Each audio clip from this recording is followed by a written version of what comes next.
Good morning, everyone. I'm Connie Myers. It's Saturday morning and it's 10 o'clock. So this must be to 70 and beyond. Last week, I talked about me about to turn 73 and that I was going to concentrate on the lessons that I've learned over these last, well, really for about 11, almost 11 years now, but primarily the last 3 years since I've been doing to 70 and beyond. And today I'm going to give you my 5 tips for what to do to live your life by design and not by default. The first one is you need to have a good, solid morning routine every single morning. And it only takes 10 minutes. You can do it while you're in the shower, you're having your coffee, you're brushing your teeth. You only need to have it for a few minutes. And that is, first of all, you stop and breathe. Take at least 3 or 4 minutes of deep breaths, 5 minutes if you can afford it, and just breathe. So you can do this when you're in the shower, when you're washing your hair. Just breathe. Then write down 3 things you are successes that you had the day before, and 3 successes and 3 things you're grateful for. And then that vision that you wrote for, maybe it was 3 years or 1 year, whenever it is, what is the one thing you can do today? What is the one thing you can do with where you are and what you have right now to step further into that vision, and write that for the day.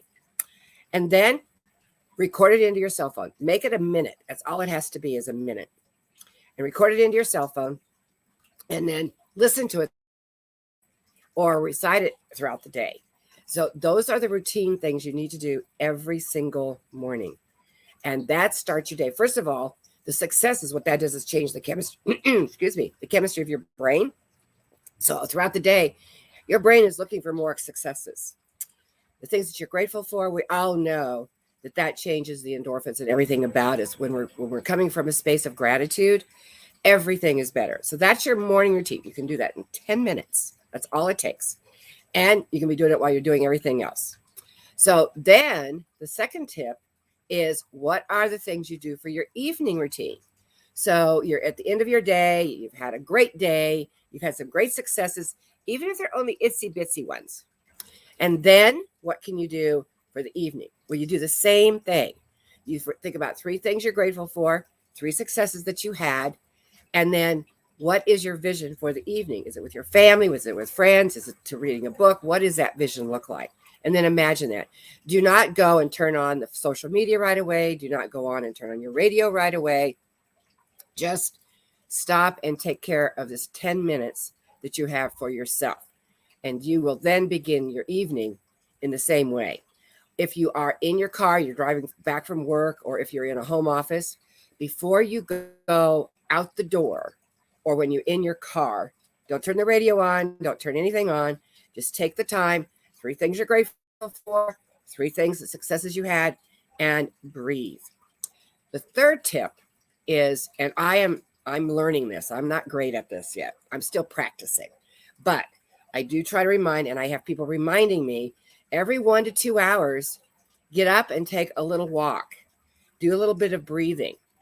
If you're someplace where you can do a little act of kindness just by commenting on how good somebody looks that day, or what a nice outfit, or whatever they're doing a great job, whatever that is, every couple of hours, take that time to be grateful for what you're doing and to help somebody else out.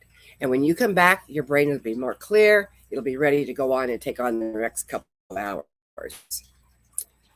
What can you do if you have a really important phone call or meeting that you need to do? Well, before that phone call or before that meeting, take some breaths, stop, take some breaths, and then think about what that call is going to be, or that meeting is going to be about. And then figure out what you want the outcome of that meeting or that phone call to be. And say, I'm so happy and grateful. And then whatever that is, whatever that outcome that you want for that call or meeting is going to look like. And I promise you, when you pick up that phone or you walk into that meeting, things are going to go a little bit differently than they would if you go in and you go, God, I got to do this call. I don't really want to do this call, or I don't want to do this meeting. If you go in from a space of gratitude and you know what you want that outcome to be, it will be much smoother for you.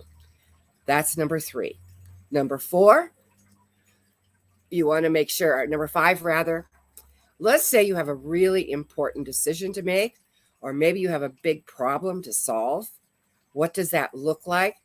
So if you're internally you're listening to your inner voice, but you're not sure the direction you need to be going, the first thing you do is observe, take some breaths, observe what's going on inside of you. What are you feeling? What is your inner voice telling you? Don't listen to the ego, don't listen to the brain. Listen to what's going on inside of you. And then think about that problem. And what are the solutions to that problem? And then as you are thinking about the solutions, let any anxiety or any fear about that problem wash away into the earth. Just imagine it going into the earth and out of you. That way you have time and you have space inside of you to know which the solution is going to be, what solution is going to be solved. As you're going through and you're writing down all the different solutions, read them out loud, and you will figure out which one just absolutely connects with your inner voice. The same with a decision. A decision, some of us are not good at making decisions, others of us are great at making decisions. So what can you do? The same thing. You stop, you take some breaths, you observe what you're feeling, let any fear or anxiety go over that decision, and then start thinking about all of the choices you have for that decision and write those down. When you write them all down, read them back to yourself out loud, and you will be able to connect with whichever the right decision is. I have been following this now for several years, and sometimes I forget. I'm just like everybody else. I sometimes forget to do this, and it almost cost me what I'm doing today because I wasn't doing my morning routine. So make sure you do your morning routine. Stop and breathe. Make sure that you do an evening routine. So you start the evening off the way you want to start it. And what is the outcome? When you're making a call or having a meeting, take some time as you're walking or going to make that call. Take a minute. That's all it takes is 1 minute. And that is actually living our lives rather than chronological time, as the Greeks have it, is Kairos time, where you're in the moment. I have a booklet that I would love to offer to you for free that has all of these tips in it, plus some other tips.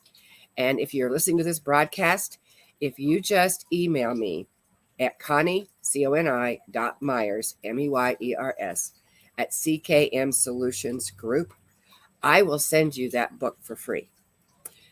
So it has everything in it that has really changed my life.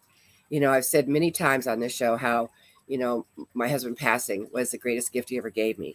It's because I learned how to live my life by design. And so can you. You can learn how to do this.